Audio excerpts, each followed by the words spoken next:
Esto se va a poner feo.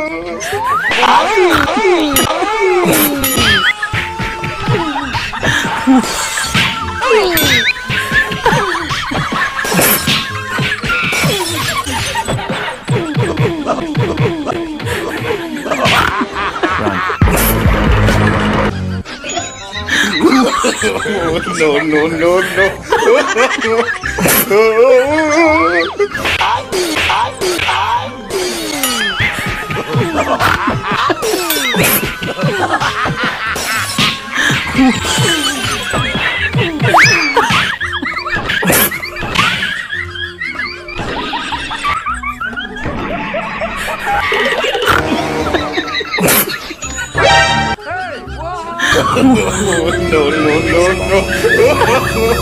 no.